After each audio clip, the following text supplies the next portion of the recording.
The following episode was recorded at Banff Session 2026, which is celebrating 70 years of architects and interior designers coming together to share ideas, culture, strategy, and this year's theme was Origin Stories.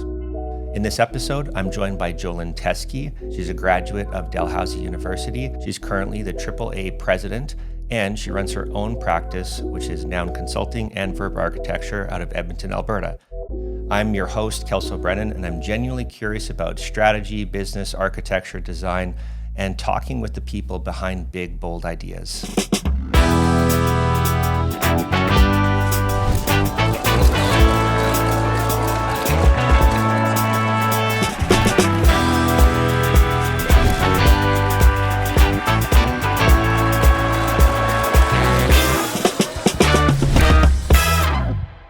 I work almost entirely with post-secondary institutions, working on space planning, space programming, change management, and engagement. So kind of the very front end of projects and the very back end of projects. Nice. So, and how long have you had your own practice? It started in 2017, so 9 years. 9 years, wow.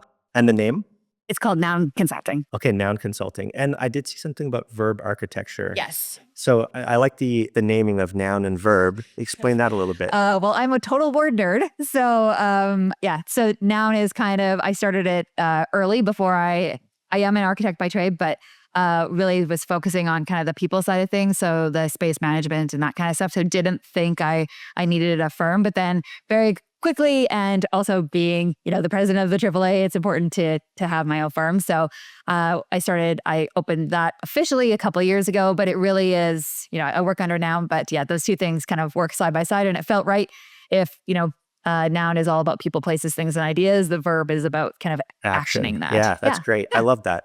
And I always find it interesting how people come up with their business names and where they come from. Yeah. So it's very exciting. And so you touched on something which you're the current president of the Alberta Association of Architects. Yeah. How long have you been in this role?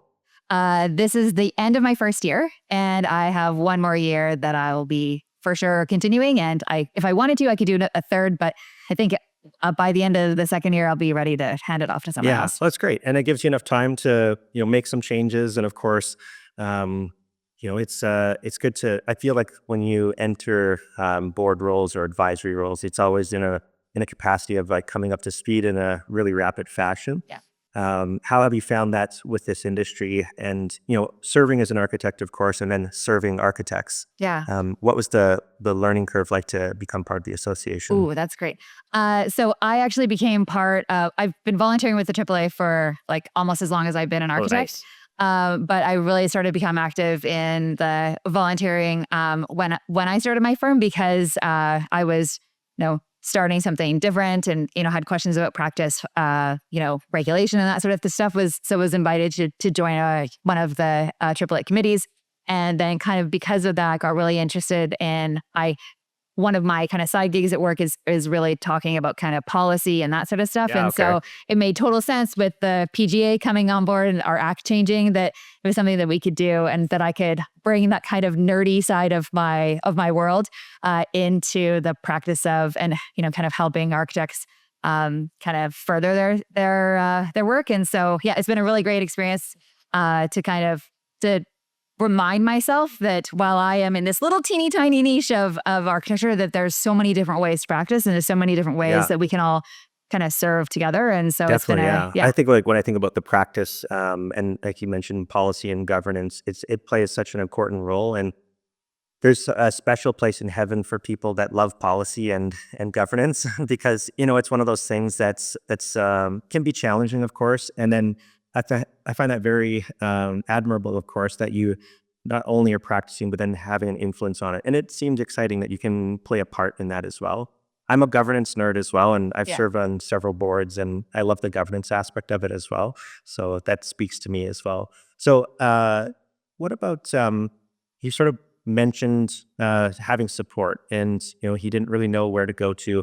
What kind of support can you typically expect from the association? From the association, well, they're great. So first of all, there's lots of different. So that kind of practice review board that I was working with first, they work really closely with the practice advisory committee, which is absolutely the kind of group that if you have a question about practice or if you have a question about how someone else is practicing, they're there to kind of answer. They're seasoned professionals, and they can help to kind of help anyone with if they have practice questions or any of those kinds of things, any of those kind of resources that you might have about setting up a practice or being a new practitioner, all those things, they're there to kind of help. And of course, it doesn't just extend to architects. It's also got licensed interior designers, which is a huge aspect. Yeah. I'm not familiar with the timeline. And of course, I know that this is the 70th year of this celebration. And I've got some of the facts down here on the sheet. And then it's been going on since 1956. So yes. When did interior design, licensed interior designs, I'm not sure if you know that or not, but start to enter into the picture? Oh, I do know that. Oh, perfect. It was in the 80s. So it's been over 40 years that licensed interior designers were regulated by the AAA. Great. And so I don't know if you'll have an answer for me on this either, but what would be the difference of a licensed interior designer versus unlicensed? Yeah. So both for registered architects and licensed interior designers, it's a combination. To become registered, you need to have a combination of a level of education, a level of experience. So in particular, you need to have a certain number of hours that you worked under the supervision of someone, and then a whole series of exams that brings you up to the confirmed level of okay, that's experience. Great. Yeah, so it's nice to be able to have, I always think of that like a jeweler, for instance, has a craftsman where you kind of take, and I'm a Star Wars fan, so the Padawan, and you've got somebody who's kind of coming up to speed underneath you, and you've got that oversight. So it's very similar to many professionals, accounting, law, for instance. So that's great. It's a good background to provide that as well. Yeah. What about the liability, perhaps, of the licensed aspect of it?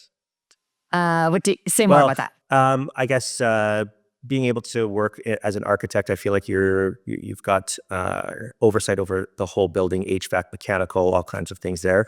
What about the licensed interior design aspect? Yeah.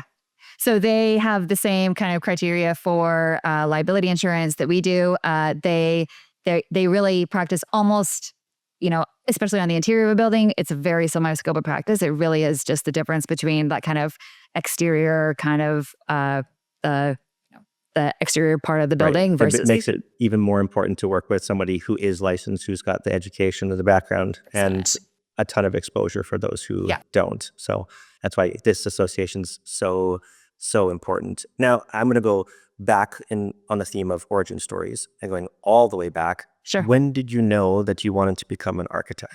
Well, I was actually in training to be a teacher and realized that while I loved working with kids and loved the kind of helping them to be the best version of themselves, that it was actually a really isolating experience as a teacher, that you're sitting in front of a classroom almost all the time. And that my kind of ideal version of being a teacher was working in a really collaborative team. And so while that was a potential idea that I could have done, I had a lot of teachers in my family who said, if you can think of anything else you want to do, you should really think of that. And so I kind of thought of all the kinds of things that I had, enjoyed as a kid and spent lots of time drawing house plans and that sort of thing. And I think everybody has a Lego experience in their life. So kind of decided that was something that I would explore while also thinking about other ways that I could kind of be an educator and that sort of stuff. And so that led me to applying for design school kind of last minute and managed to get in. And then that sort of started Amazing. the path. And so you ended up going to Dalhousie. I did. And you got your Master's of Architecture. Yep. And so what did it feel like when you officially graduated? And, I'm thinking about the people who might listen here and their career and how did you start to take shape or that moment right after you graduate? Yeah, it was super interesting because, especially at Dalhousie at that time was extremely theoretical. My thesis was on collage. It wasn't a real thing, so very kind of, it was the idea versus a practical thing. I want to pull on the string. Wasn't a real thing. Explain that a bit more. So it's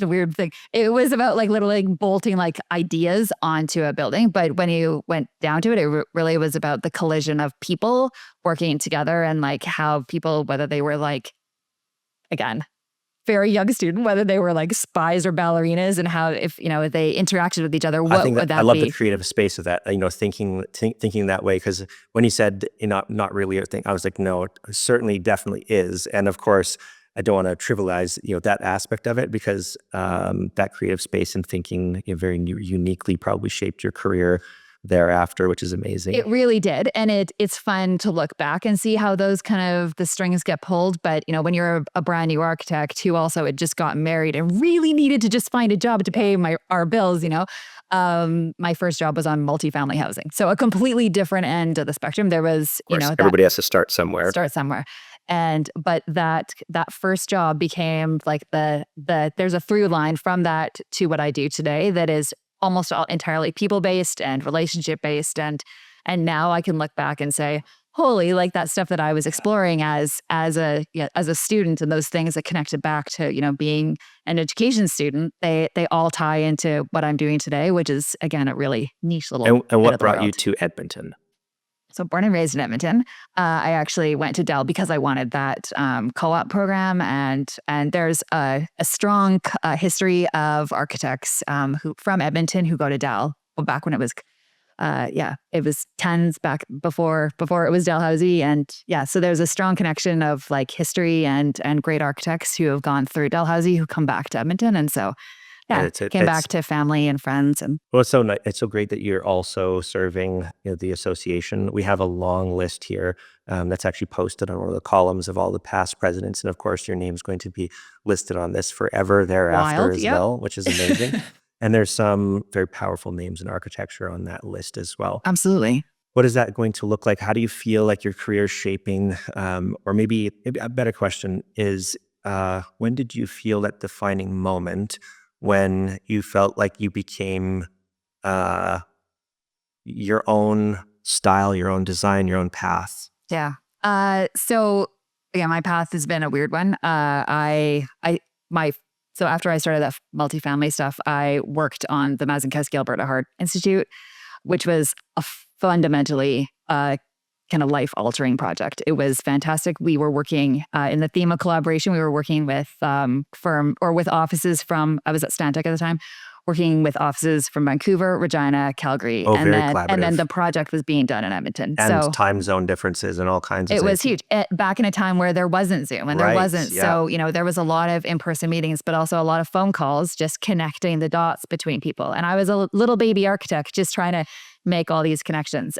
But I was exposed at that point to space programming and the kind of the very specific healthcare programming requirements that you need in a hospital. And so learn that stuff. And then that exposed me to the ideas that architecture, while often is about kind of the built form, it's also about what are the needs of the people who are going to occupy the space. Right. And that's fundamental. I think design, it's like you're solving a problem, of course.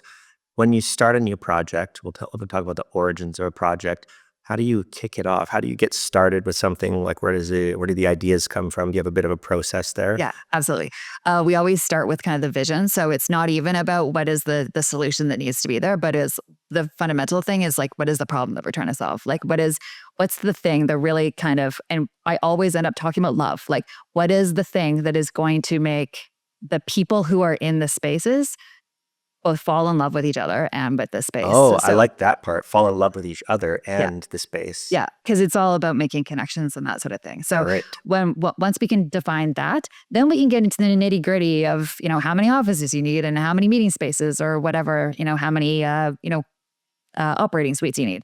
But we can't get to that until we figure out kind of how are we working together and how are we going to kind of, what does the solution look like in the end? Okay, I love that. Now, everybody has probably seen you drop a marble down a little ramp and then the other ramp does this. And of course, the ups and downs get to the destination faster to some degree. Yeah. What about some of the more challenging parts of your career? What have you experienced that you would always go back to? Like, I wish I might have changed that or done something differently. Anything come to mind of a challenging aspect of your career when you were going through this? Like challenging project or challenging in terms of like the pathway of my career? Maybe the pathway, thinking about other, interior designers and architects, how to get through some of those humps and maybe I'll pause there. Yeah, no, that's great. It's been a really interesting thing being a woman and being a mom and the connection points of just as you're working through kind of the acceleration of your career, a lot of us are also have young kids and have some like that kind of like life pressure stuff that is also you're trying to manage.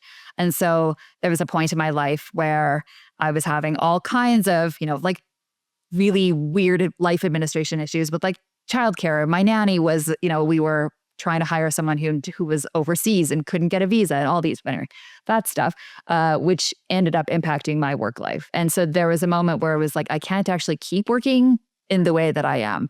And while that was devastating and was a hard thing to kind of have to leave a company because of that, what ended up happening as a result of taking the time and leaving space, and not to get too like woo-woo about it, but like having the space in my life to kind of say, what is the next thing? Yeah. Within a couple months, I got a phone call from a dear friend who I worked on that hospital project, who was like, I just dropped your name. Somebody's going to call you. Be prepared. It feels like that, It was. So yeah. When you got to this, we'll call it the bottom of this dip, was it a breaking point? Was it just a point where like, I have to just like, how did you know that was the moment where you had to pack it in for something new?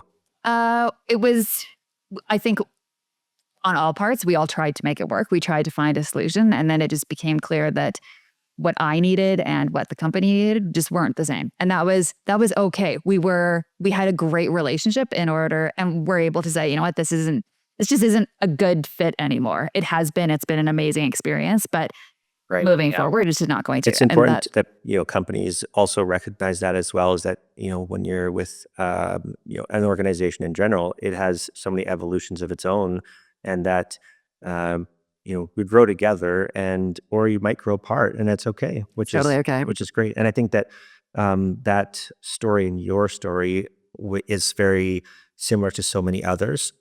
I have 3 kids. How many kids do you have? 2. 2 kids. And so, I've felt that for my wife, and we work together. We work alongside each other, and we have for 20 years. It's our 20-year wedding anniversary this August. Congratulations. And thank you very much. And I feel like, she puts so much into her education. And then, like you said, it's those little things like a called in sick day, and everything comes to a grinding halt when one child needs some extra care. And it's a challenge that so many people face. And so I think that your story also helps, get people through that as well. What mottos or favorite catchphrases might you have when you come to a difficult time? What's your sort of, what quote would you put out there that you love? I put you on the spot. Oh, okay. I have a slightly dirty one. The one that works surprisingly well is it's so bad. It's I don't give a shit, which is not true at all. I care about everything extremely deeply. But there's some times where it's just like, you know what? This is not brain surgery. Like, what we do is important work. It is it's vital to the way that people work and live and breathe and all these, not breathe, but all these things. Like, our architecture is an incredibly important thing, but it's not the end of the world. And any problem that we face isn't life or death. And so we can have that perspective to and again, I do care deeply about things, but sometimes it's like, I can't care so deeply about a problem because there's got to be a solution. And guaranteed, if I take that kind of emotion and that pressure away from it, the solution will find itself. That's a good point. I actually heard that recently from somebody too that said, I said, I really care about these people, very tough decision to make. And ultimately, the person told me that when you finally get to the root decision, it will not be about anybody else, and you have to not give a shit, as you said. Yeah. And ultimately, the decision will be coming out of that point, and you can't feel guilty about it. You can't feel, any other way than it is what it is, and life will go on, and not make those into a mountain. I always like this one too. It's one of my favorite quotes. I think it's a calm sea never made a skilled sailor. Exactly. Okay? So a little bit of turbulence there. Yeah. I love that one. So if I go again back in time, what advice would you give yourself, maybe in that moment where you're making that choice of a career? What would you tell yourself, your younger self? Yeah. So I have an 18-year-old kid who is just in the process of trying to figure out what they're going to do with their lives.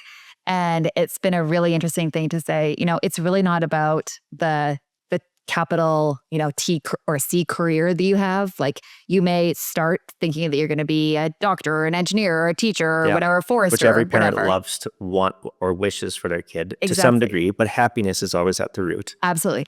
And often a way to think about the happiness is not so much how you want to define your career, but how do you want to spend your day?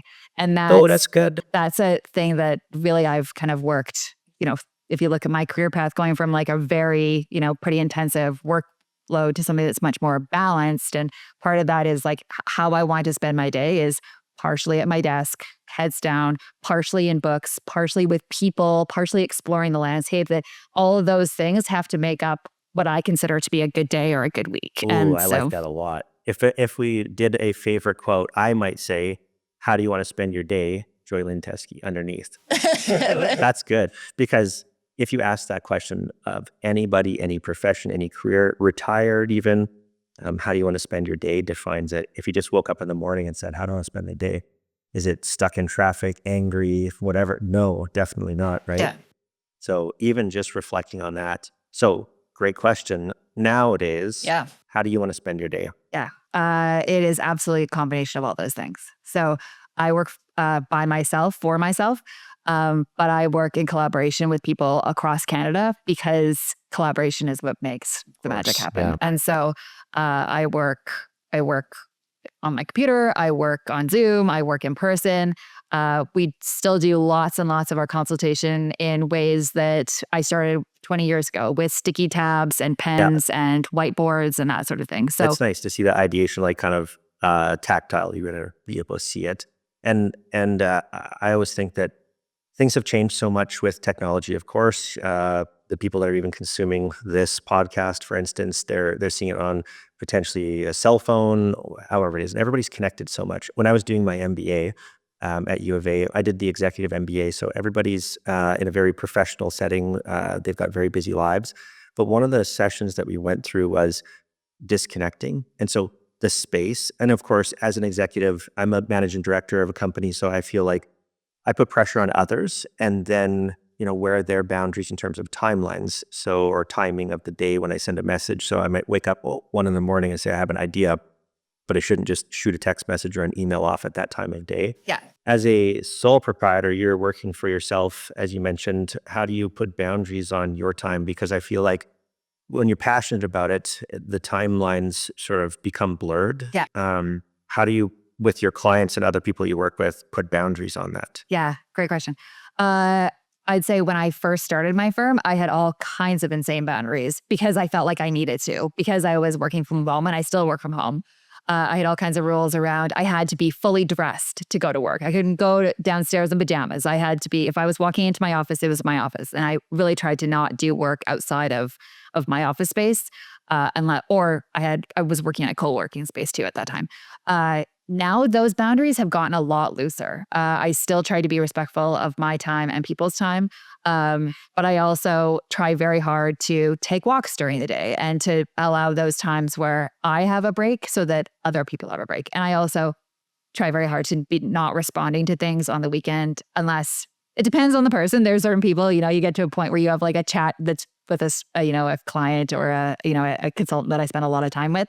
That might be different, but I try to be really respectful. And I also try to point out when other people, especially people young in their career, it's like, you don't need to be responding at 2 a.m. Right, I don't want to exactly. see a text from you at 8 p.m. That's like, right. The delay, schedule send on your email is such an important 100%. tool, that you don't want to, but you want it to be, like I have this thing, it's very urgent, but urgent is 8 a.m. or 9 a.m. tomorrow. Yeah. And I don't need to fill that person's brain with it before, especially if it's something that's like contentious or it's going to make some anxiety or worry. And I felt like all of the devices and the notifications have become so stressful. Yeah. It depends on, what you're going through at any given point, any month, whatever it is. My watch, of course, I have a smartwatch and I love my Garmin for all the data that it provides me, but I have all the notifications turned off. I have all my phone on silent. And so I try to pick it up when I need to, not because it's calling me to do it, but it's a prompt that I want to go pick it up. And even still, it becomes very addictive. Oh, speaking of which, my watch is buzzing right now. My daughter's phoning, but I will call her back shortly. Before the podcast started, I walked outside. We're in obviously a very beautiful setting here in Banff, and at the Banff Springs Hotel, and I stood out and just absorbed the sun for a few minutes, and Yes. it's kind of put me in a very positive space before we started this conversation, which I love to do. When you talk about getting into your work clothes and getting into that setting, what does your routine typically look like in a day? What do you always do typically for a routine? Yeah. I have a couple of things. So first of all, I work with a personal trainer, so I am at the gym most mornings, either doing Pilates or working out, just to kind of, it helps both on kind of that mental level of kind of like the going outside thing, like just clearing yourself out and getting rid of that stress and doing something that I find very challenging, which really helps to kind of frame that, both my day and that sort of thing. And then I have a whole series of rituals through the day where it's, getting coffee or getting tea or, just getting out of my space so that, again, that it helps to kind of reframe, and that moment of escape is like, oh yeah, this is a challenging thing we're dealing with, but we can find a solution in that pause and in that break. And as planners, we all often talk about being like expert procrastinators. Like there's something about waiting a few minutes or maybe it's days or maybe it's weeks, but if you give yourself time, often while there might seem like there's equal solutions that that could happen and solve one of your problems, often one comes to the front later, but you have to kind of let it sit. And so that moment of like letting it sit, I really try to implement throughout my day, as well as kind of how do you capture it once you find it? What do you do? I am a giant note taker. I have a bunch of books. I also am a big fan of just documenting things, whether it's in a phone call or a celebration or some sort of note that's like, I think we found it. Like, I think we solved the problem. And, in a project, we, again, going back to that kind of vision thing, being able to connect the dots from that first idea to the solution. It's like, oh yeah, that solved the thing that we thought we knew what the problem was, or we thought we knew what that kind of love moment was at the beginning. But when we understand what the right solution is, it's like, oh, that unveils an even more kind of special thing in that first kind of idea, that kind of core thing that we thought we had. Yeah, so, I love that. That.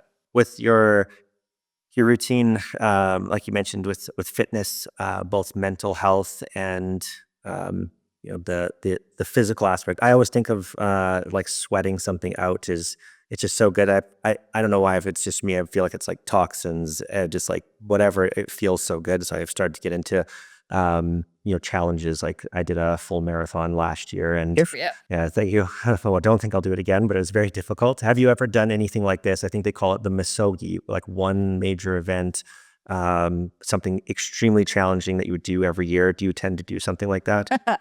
I feel like you planted this question.